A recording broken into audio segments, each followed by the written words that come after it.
तो आज दोस्तों हम बात करेंगे ओम के नियम और प्रतिरोध की, कि प्रतिरोध किन किन बातों पर निर्भर करता है और विशिष्ट प्रतिरोध क्या होता है, विशिष्ट चालकता क्या होता है, ओम के नियम में थोड़ा सा किस तरह से कैसे ये सारी चीजें क्लियर की गई हैं। तो उस पर हम लोग बात करेंगे, थोड़ा सा रिवीजन टाइप का, बहुत डिटेल में नहीं पढ़ेंगे, लेकिन अगर आप सुनेंगे तो आपको सारी बात क्लियर हो जाएगी। तो चलिए स्टार्ट करते हैं ओम के नियम से। तो दोस्तों देखिए, ओम का नियम क्या है। ओम का नियम, अगर मैं ओम के नियम की बात करूं तो इसमें मैं बात कर सकता हूं कि ओम ने क्या किया था कि जब हम किसी चालक तार का संबंध बैटरी से करते हैं तो उसके सिरों के बीच में एक विभवांतर आ जाता है और उसमें एक धारा प्रवाहित होती है। इसी विभवांतर और धारा के बीच में ओम ने संबंध स्थापित किया। इन्होंने देखा था कि जब हम विभवांतर बढ़ाएंगे, वोल्टेज बढ़ाएंगे, तो धारा का मान भी क्या होगा, बढ़ेगा। यानी कुल मिलाकर के हम ये कह सकते हैं कि ओम ने विभवांतर और धारा के बीच में संबंध स्थापित किया। उसके बाद खुद से प्रश्न पूछिए कैसा संबंध स्थापित किया, तो आपको मिलेगा कि V अनुक्रमानुपाती होता है I के, V is directly proportional to I, जहां पर V चालक तार के सिरों के बीच उत्पन्न विभवांतर है। चालक तार के सिरों के बीच उत्पन्न विभवांतर, और I क्या है, उसमें मतलब चालक तार में प्रवाहित धारा है, और ये तो अनुक्रमानुपाती का चिन्ह लगा हुआ है। अब यहां से हम कह सकते हैं कि ओम के नियम के अनुसार किसी चालक तार के सिरों के बीच उत्पन्न विभवांतर उसमें प्रवाहित धारा के अनुक्रमानुपाती होता है। किसी चालक तार के सिरों के बीच उत्पन्न विभवांतर, यानी जब बैटरी जोड़ेंगे तो धारा कैसे प्रवाहित होगी, एक विभवांतर, एक वोल्टेज आएगा, और इसकी वजह से धारा प्रवाहित होगी। वोल्टेज नहीं तो धारा नहीं, धारा नहीं तो वोल्टेज नहीं, तो यानी कि वोल्टेज धारा के अनुक्रमानुपाती है। जितना ज्यादा वोल्टेज होगा उतनी ज्यादा धारा होगी। इसका मतलब यह है, इसको बढ़ाएंगे तो ये बढ़ेगा, इसको घटाएंगे तो ये घटेगा। और यहीं से ओम ने कहा कि किसी चालक तार के सिरों के बीच उत्पन्न विभवांतर उसमें प्रवाहित धारा के क्या होता है, अनुक्रमानुपाती। अब हमें बहुत शुरू से पता है कि जब हम लोग अनुक्रमानुपाती हटाते हैं तो कोई ना कोई नियतांक आता है। यहां पे नियतांक आता है R। इसे हम ऐसे भी लिख सकते हैं कि V/I is equal to R, जहां पे R एक नियतांक है और इसी नियतांक को प्रतिरोध भी कहेंगे हम। अभी इसी प्रतिरोध को डिस्कस करना है, लेकिन सबसे पहले जान लें कि ओम ने क्या बताया था। एक और बात सुनेंगे कि ओम के नियम के अनुसार जैसे ये चालक तार है तो इसके सिरों के बीच उत्पन्न विभवांतर और इसमें प्रवाहित धारा, दोनों की हम बात करेंगे। इसके बीच में एक संबंध स्थापित किया और बताया कि किसी चालक तार के सिरों के बीच उत्पन्न विभवांतर उसमें प्रवाहित धारा के अनुक्रमानुपाती होता है, और जब अनुक्रमानुपाती हटाएंगे तो एक नियतांक R आएगा। R यहां रख करके I को नीचे शिफ्ट कर दिए तो V/I = R। कुछ बुक्स में ऐसे भी एक्सप्लेन किया गया है इस बात को कि अगर एक कंडीशन दिया जाए, कंडीशन है कि यदि किसी चालक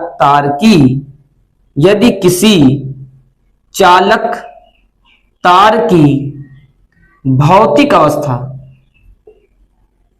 अवस्थाएं क्या होती है, जैसे ताप, दाब, यानी फिजिकली जितना है वो, जैसे ताप, दाब इत्यादि कह सकते हैं, इत्यादि। यदि किसी चालक तार की भौतिक अवस्था, यानी जैसे उसे खींच के बढ़ाया ना जाए, उसे गर्म नहीं किया जाए, उसे दाब ना दिया जाए,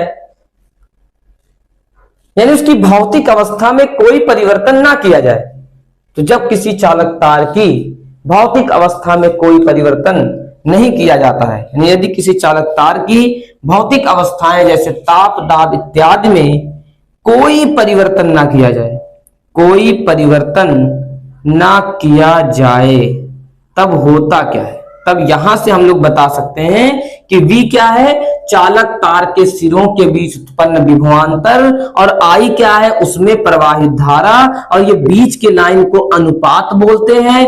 R एक नियतांक है। तो कह सकते हैं यदि किसी चालक तार की भौतिक अवस्थाएं जैसे ताप, दाब इत्यादि में कोई परिवर्तन ना हो, तब अब ध्यान सुनिएगा, चालक तार के सिरों के बीच उत्पन्न विभवांतर, चालक तार के सिरों के बीच उत्पन्न विभवांतर और उसमें प्रवाहित धारा का अनुपात, चालक तार के सिरों के बीच उत्पन्न विभवांतर एवं उसमें प्रवाहित धारा का अनुपात एक क्या होता है? नियतांक होता है।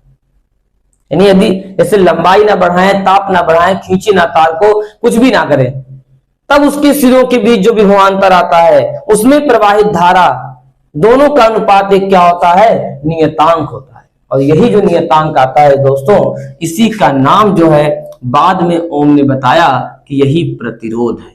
हम लोग अब एक्सप्लेन करेंगे कि प्रतिरोध क्या होता है। देखिए, कहा जाता है, अगर हम इसकी मीनिंग मतलब इसका ऐसा मीनिंग शाब्दिक अर्थ निकाले तो कुछ इस तरह से है कि प्रतिरोध वह कारक है, प्रतिरोध वह कारक है जो धारा के मार्ग में अवरोध उत्पन्न करता है।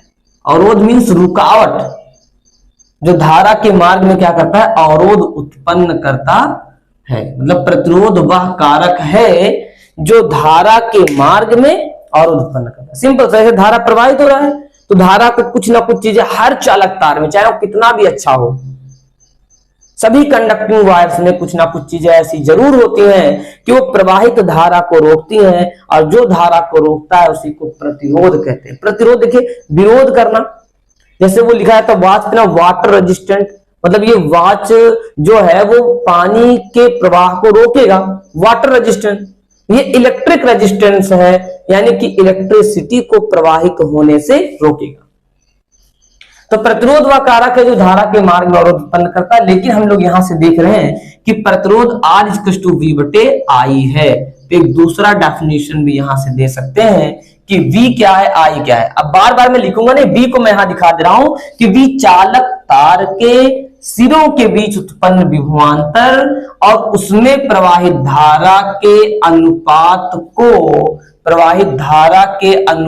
को प्रतिरोध कहते हैं। अच्छा, अब यहां देखिए, अगर नियम पूछेगा तब भी वही बताना है, प्रतिरोध पूछेगा तब भी वही बताना है, लेकिन थोड़ा सा अंतर है। अंतर क्या है कि चालक तार के सिरों के बीच उत्पन्न विभवांतर और उसमें प्रवाहित धारा का अनुपात एक नियतांक होता है कोई चीज है तो नियम को बता रहा है, मतलब कोई चीज ऐसे है, इसका मतलब वो नियम है। और कहते हैं, कहलाता है तो परिभाषा बन जाएगा। कहते हैं, कहलाता है, परिभाषा। जैसे देखिए कि चालक तार के सिरों के बीच उत्पन्न विभवांतर, चालक तार के सिरों के बीच उत्पन्न विभवांतर, उसमें प्रवाहित धारा का अनुपात एक नियतांक होता है, बोल देंगे नियम बन जाएगा, और उसमें प्रवाहित धारा के अनुपात को प्रतिरोध कहते हैं। फिर से, चालक तार के सिरों के बीच उत्पन्न विभवांतर, उसमें प्रवाहित धारा के अनुपात को क्या कहते हैं? प्रतिरोध।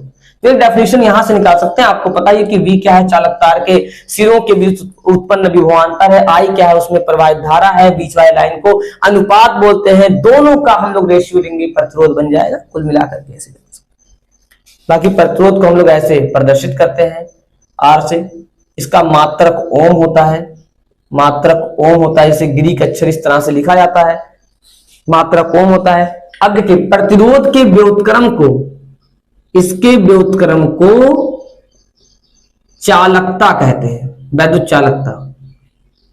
प्रतिरोध के व्युत्क्रम को क्या कहते हैं? वैद्युत चालकता। और इसका मात्रक मोह होता है, इसका मात्रक मोह होता है। प्रतिरोध के व्युत्क्रम को क्या कहते हैं?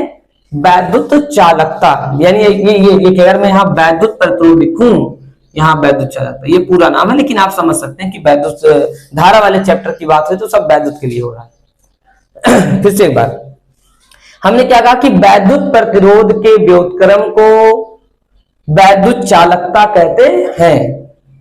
मात्रक मो लिखा है या फिर साइमन लिख सकते हैं। अब दोस्तों हम बात करेंगे कि ये प्रतिरोध किन किन बातों पर निर्भर करता है, लेकिन वहां पहुंचने से पहले मैं एक बात एक्सप्लेन कर दूं, मतलब रिवीजन टाइप का, कि हम लोग क्या क्या पढ़ चुके हैं। जैसे सुन लीजिए ओम का नियम, इसमें केवल इतना बताना है कि चालक तार के सिरों के बीच उत्पन्न विभवांतर उसमें प्रवाहित धारा के, चालक तार के सिरों के बीच उत्पन्न विभवांतर उसमें प्रवाहित धारा के अनुक्रमानुपाती। अनुक्रमानुपाती का चिन्ह हटाएंगे, एक नियतांक आएगा R और वहां से B/I/R लिख सकते हैं, काम खत्म हो जाएगा। R को प्रतिरोध कहते हैं। डिफाइन इस तरह से कर सकते हैं कि वह कारक है जो धारा के मार्ग में अवरोध उत्पन्न करता है। R=V/I होता है। यहां से दूसरा डेफिनेशन दे सकते हैं कि चालक तार के सिरों के बीच उत्पन्न विभवांतर एवं उसमें प्रवाहित धारा के अनुपात को हम जो है प्रतिरोध कहते हैं। क्लियर है दोस्तों। अब बात करेंगे प्रतिरोध किन किन बातों पर निर्भर करता है। वैसे तो प्रतिरोध को प्रभावित करने के मतलब लगभग समझे मेन 4 कारक है। वैसे निम्न कारक हम इसलिए कहते हैं कि कई कारक हो सकते हैं, तो प्रतिरोध को ऐसे निम्न जो है 4 कारक मेनली हम लोग पढ़ते हैं। जैसे जिसमें लंबाई है चालक तार की, उसके अनुप्रस्थ काट का क्षेत्रफल यानी मोटाई है, ताप है बढ़ा देने घटा देने क्या होता है, और जिस पदार्थ का तार बना हुआ है उसकी प्रकृति कैसी है, मतलब वो किस चीज का बना हुआ है। लेकिन सबसे पहले हम लोग 2 बातों को डिस्कस करेंगे, लंबाई और मोटाई को, और देखेंगे कि इससे क्या चीज हमें मिल सकता है, इसलिए हम लोग केवल 2 पे बात करेंगे। तो देखिए प्रतिरोध की निर्भरता, प्रतिरोध की निर्भरता कि प्रतिरोध किन किन बातों पे निर्भर करता है। पहला दोस्तों लंबाई पर, चालक तार की लंबाई पर, चालक तार की लंबाई पर। ये देखिए लंबाई के डायरेक्टली प्रोपोर्शनल होता है, मतलब लंबाई बढ़ाएंगे तो प्रतिरोध बढ़ेगा, लंबाई बढ़ाएंगे प्रतिरोध बढ़ेगा। जितना लंबा तार उतना ज्यादा प्रतिरोध, जितना लंबा तार उतना ज्यादा प्रतिरोध। ऐसे याद कर लीजिए, जितना कम लंबा तार रहेगा उतना कम प्रतिरोध होगा। यानी चालक तार की लंबाई पर ये डायरेक्टली प्रोपोर्शनल होता है। इसको इक्वेशन फर्स्ट बना लिए, एक बात एक समीकरण। दूसरा यह है चालक तार के अनुप्रस्थ काट के क्षेत्रफल, यानी कि मोटाई एक प्रकार का है, एक प्रकार का मोटाई है, इसके इनवर्सली प्रोपोर्शनल होता है। यानी जितना मोटा तार रहेगा उतना कम प्रतिरोध रहेगा, जितना लंबा तार उतना ज्यादा प्रतिरोध, और जितना मोटा तार उतना कम प्रतिरोध। इस तरह से हम बात कर सकते हैं। अब दोस्तों इन दोनों समीकरणों को मिलाएंगे, इन दोनों समीकरणों को मिलाएंगे तो हमें कुछ बातें मिलेंगी, और उन्हीं बातों को हमें आगे डिस्कस करना है कि कौन सी बातें हमें इस तरह से मिल रही हैं। तो समीकरण 1 और 2 को अगर हम मिलाएंगे, समीकरण 1 व 2 को, तो हमें मिलेगा R अनुक्रमानुपाते L/A। अनुक्रमानुपाती हटाएंगे, एक नियतांक आएगा रो L/A, जहां पर रो को विशिष्ट प्रतिरोध, रो को क्या कहते हैं, विशिष्ट प्रतिरोध या फिर प्रतिरोधकता भी कहा जाता है। विशिष्ट प्रतिरोध या प्रतिरोधकता भी कहा जाता है। यहां से अगर मैं लंबाई 1 मीटर और क्षेत्रफल 1 मीटर स्क्वायर ले लूं तो R बराबर हो जाएगा रो के। यानी कह सकते हैं कि 1 मीटर लंबाई और 1 मीटर स्क्वायर अनुप्रस्थ काट के क्षेत्रफल का जो प्रतिरोध होता है, चालक तार का जो प्रतिरोध होता है, वो उसके विशिष्ट प्रतिरोध के बराबर होता है या विशिष्ट प्रतिरोध कहलाता है।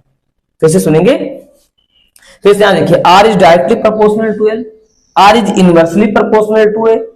दोनों समीकरणों मिला दिए, कांस्टेंट आया रो इज स्पेसिफिक रेजिस्टेंस यानी विशिष्ट प्रतिरोध, इसे ही हम लोग प्रतिरोधकता भी कहते हैं। हमने कहा कि लंबाई 1 मीटर हो और क्षेत्रफल 1 मीटर स्क्वायर हो तो प्रतिरोध ही प्रतिरोधकता कहलाता है।